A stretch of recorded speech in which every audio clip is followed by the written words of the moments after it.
tous et bienvenue dans ce flash d'information sur Evidence TV. Tout de suite, le développement.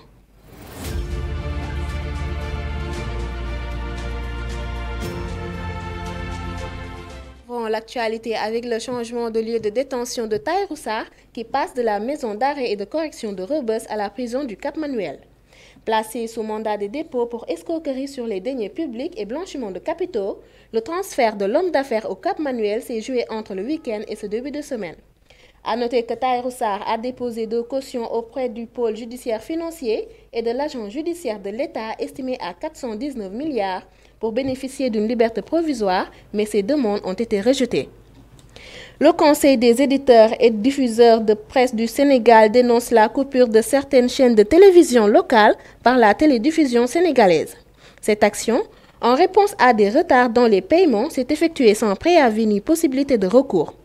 Dans un communiqué publié le 19 mars 2025, l'organisation exprime ses vives préoccupations et qualifie cette série de décisions unilatérales prises par l'État de menaces inédites et d'une offensive sans précédent contre la liberté de la presse.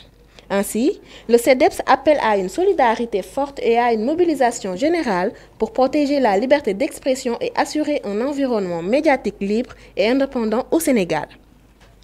Et puis l'artiste comédien Moussa Seck a été arrêté et placé sous mandat de dépôt par le juge du 5e cabinet financier. Une enquête dirigée par l'Office national de lutte contre la fraude et la corruption a mis à jour un vaste réseau de fraudes autour de la convention État-employeur mise en place durant la crise du Covid-19.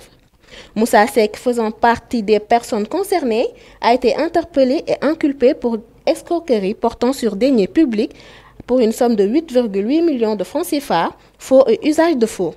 L'enquête est en cours. Nous terminons avec la 5e journée des qualifications pour le Mondial 2026 en zone Afrique qui a débuté ce mercredi. Dans le groupe D, le Cameroun, malgré son match nul face à l'Eswatini, conserve provisoirement la tête du groupe avec 9 points. Cependant, ils pourraient perdre leur fauteuil dès ce jeudi si la Libye d'Aliou Cissé, 2e avec 7 points, gagne contre l'Angola, 4e de son groupe avec 6 points. C'était tout pour aujourd'hui. Merci de votre attention. Restez connectés pour la suite de nos programmes.